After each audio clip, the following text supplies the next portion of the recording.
Oh, que beleza, que bom ter você aqui, tudo bem? Saudações, meu amigo da graxa, parceiro, irmão de profissão. Show de bola, você aí, amigo entusiasta, internauta, a fim de ficar por dentro dos assuntos do mundo da mecânica, do mundo da reparação automotiva. Seja muito bem-vindo ao canal Dicas e Mitos para mais um Gordinho Coach! Tamo junto! O canal onde só mostra a bunda e que traz para você bons conteúdos e a resposta da sua pergunta. Mesmo que eu não saiba, eu vou atrás dela. Por isso, mande você também a sua questão, a sua pergunta, grave um videozinho de 1 minuto, tá aí meu telefone, manda via WhatsApp, grava estilo William Bonner assim, ok? E hoje é a vez do Michael, Americana, São Paulo. Beijão aí pro pessoal de Americana. Escuta a pergunta dele aí, solta a porva. Boa tarde, Herbert. Herbert, é o Maicon aqui de Americana, São Paulo. Herbert, eu tô com uma dúvida. A minha moto ela tá com um barulhinho na corrente de comando. E eu queria saber com você se eu posso estar rodando com ela. É uma moto que eu não forço tanto do motor, ando mais tempo dentro da cidade, sabe? Mas queria ter uma opinião sua, se você acha melhor eu dar um tempo nela, corrigir primeiro. O que você acha melhor pra gente aí? Dá uma escutada no barulhinho aqui.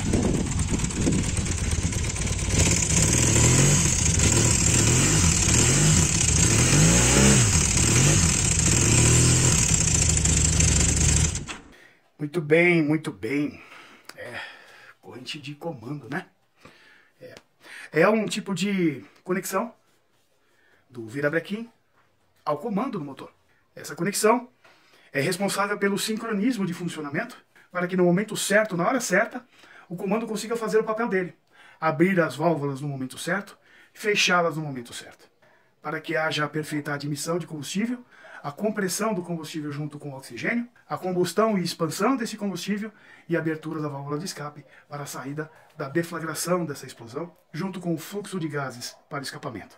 E isso é um ciclo. Ele se repete, se repete, se repete. E durante a vida útil do motor, este é um tipo de kit, é um tipo de conjunto de peças que exerce um tipo de trabalho muito exaustivo, muito intenso. E o kit, o conjunto de peças, é composto pela corrente de comando, o tensionador, o guia da corrente de comando, a engrenagem do cabeçote, a engrenagem do comando e a engrenagem do virabrequim. Por curiosidade, a engrenagem do virabrequim é sempre a metade do diâmetro da engrenagem do comando. Ou seja, será necessário 2 voltas do virabrequim para uma volta completa do comando. E com a inevitável dilatação de todas as peças e todos os componentes do motor, a corrente de comando também sofre essa dilatação, podendo então alterar a sua tensão e comprimento. De forma sutil, mas altera. Sem contar que com o excesso de rotação, possíveis altíssimas rotações, essa corrente de comando ela tende a se deslocar do alojamento, sair fora dos dentes. E o atrito dos dentes das engrenagens junto com os gomos das correntes da corrente de comando podem provocar desgastes tanto na engrenagem quanto na própria corrente. Então, se a gente for denominar a função de cada um desses itens, vamos enxergar da seguinte forma. Para compensar a dilatação da corrente de comando e o desgaste dos gomos e dentes das engrenagens, existe o tensionador. Existem tensionadores mecânicos e existem tensionadores hidráulicos, dependendo do tipo da sua motocicleta. E esses tensionadores ficam em contato com a corrente o tempo todo, tensionando ela com variações de tensão e variações de tamanho dessa corrente. Então, os esticadores mecânicos, existem molas para compensar essas variações, e os hidráulicos, já hidraulicamente, eles fazem essa compensação de uma forma mais sutil. E dependem da pressão da bomba de óleo para poderem fazer um trabalho bem efetivo. Já os guias, que provavelmente estará no lado oposto ao tensionador, têm a função de evitar o colapso do movimento da corrente. Quem aí já não observou uma motocicleta ao lado, um parceiro, um companheiro seu, ou então você está dirigindo o carro e você está vendo uma moto do lado, e você olha para a corrente de transmissão, a corrente da relação da moto, e você olha para ela assim, e ela está assim, ó, fambulando assim, ó, fazendo esse movimento assim. Isso significa que essa corrente está mal regulada, ela está frouxa. E esse movimento decorre por conta de tensão na parte superior da corrente por conta da tração e folga pelo retorno da corrente. Essa dinâmica, esse funcionamento também acontece dentro do motor.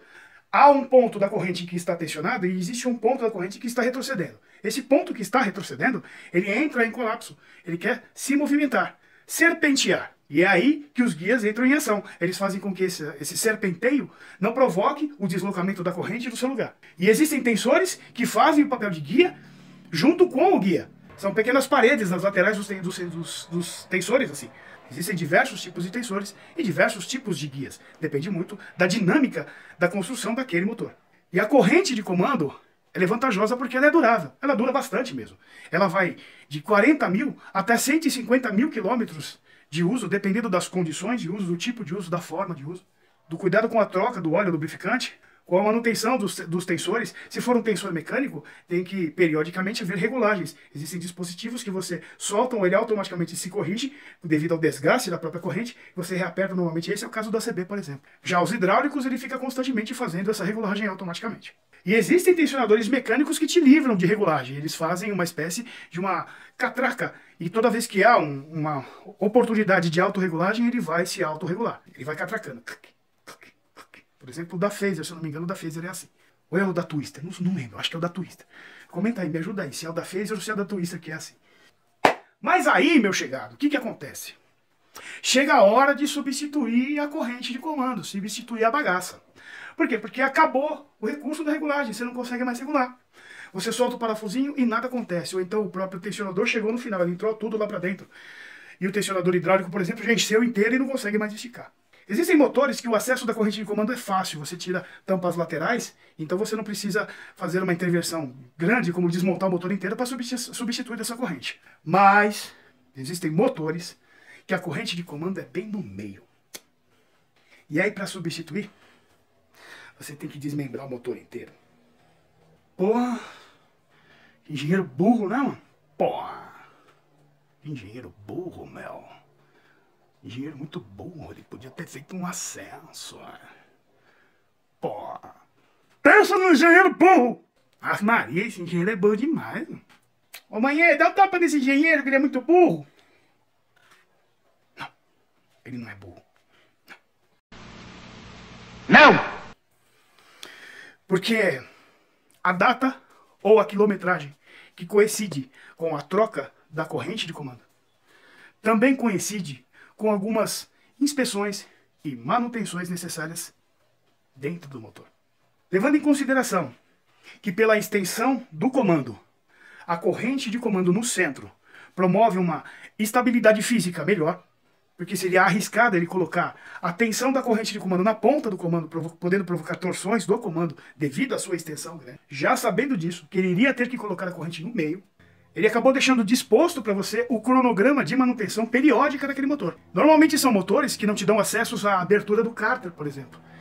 Ah, mas eu quero tirar só o cárter por baixo porque eu quero limpar o pescador. Você não vai conseguir.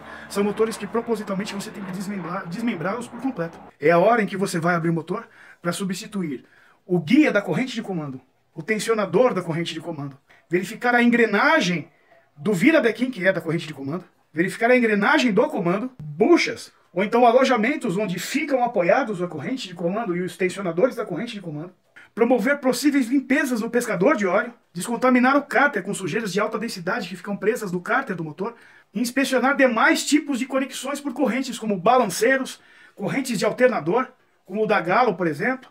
Ou seja, no tempo da troca da corrente de comando, não é desperdício de tempo você abrir o motor, fazer uma boa inspeção dentro dele, para proporcionar para aquele motor, talvez a próxima metade de vida útil dele.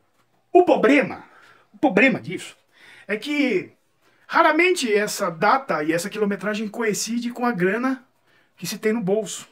E aí então chegam os espertão. Os espertão que vêm com um ferramentão, fazendo de um jeitão bom, abrindo o correntão, desmembrando o elo da corrente e substituindo a corrente sem abrir o motor, deixando para trás o tensionador e o guia, sepultados naquele lugar, fadados a trabalhar o dobro que tem que trabalhar. Ignorando simplesmente o fato de que eles também sofreram degradações, desgastes, fraturas, rupturas, que desagregou pedaços dele, pedaços de materiais soltos pelo óleo, que sofreram rigidez por conta dos ataques de certos compostos que existem no óleo sobre o plástico, sobre o poli, sobre o metal. Pode trocar sua corrente, não tem problema não. Nunca tive problema. Ele não teve problema. Você sim. Porque vai chegar uma hora que ou o tensionador ou o guia vai quebrar. Não é se quebrar, ele vai quebrar. E quando ele quebrar, ele vai obstruir o funcionamento do motor e você vai ter que abrir o motor. Fora que quando ele quebrar, ele vai quebrar o processo de sincronismo do vira com o comando. E a colisão das válvulas nas cabeças de pistão é eminente, é fatal, é tiro e queda. Mas aí tá aí agora o nosso amigo Michael nessa situação em que é necessário abrir o motor para substituir a corrente de comando. Só que, como eu disse, talvez o tempo não seja favorável no momento. Ou talvez está usando a motoca o tempo todo e não consegue parar. Meu querido amigo Michael, pare essa moto! Porque se essa corrente de comando quebrar, você vai se ferrar. E o prejuízo pode ser maior. Então, você me fez uma pergunta que eu não consigo te responder. É o tipo de situação em que ela pode ser muito imprevisível. Eu posso estar muito errado e todo esse conjunto seu vai durar mais 2, 3 anos. Ou eu posso estar muito certo e você, em algum momento que você estiver andando com essa moto do jeito que ela está aí, essa corrente de comando quebrada, ou então algum desse guia ou tensionador romper. Então você aí, meu camarada, dono de motocicleta, não aceite as recomendações de mecânicos que oferecem para você somente a substituição da corrente. Porque se você confiar nesse processo, você está entrando num risco muito grande de sofrer prejuízos e danos muito maiores, e isso vai acontecer depois que a garantia dele acabar. E o único cara prejudicado nessa história é você. Pois nem sempre aquele que te oferece um serviço barato é o de melhor resultado e o resultado melhor financeiramente dizendo. É duro falar isso, é duro ouvir isso, mas infelizmente isso é a verdade. Tá aqui nos comentários, você pode comentar, você pode me xingar, você pode esbravejar, você pode ficar bravo, quanto for. Mas infelizmente esse é o processo, é assim que funciona, desse jeito que esses motores foram projetados. Tá aqui meu telefone de novo. Se gostou do vídeo, dá um joia. Se não gostou, pode dar um dislike, não tem problema. Comenta nos comentários, faz um comentário legal. Quiser mandar aí a merda, pode mandar. Se quiser mandar um salve, pode mandar. Se quiser fazer uma reclamação, você pode fazer. Compartilha com os amigos. Se cuida de você, cuida dos outros. E... Kameziwa.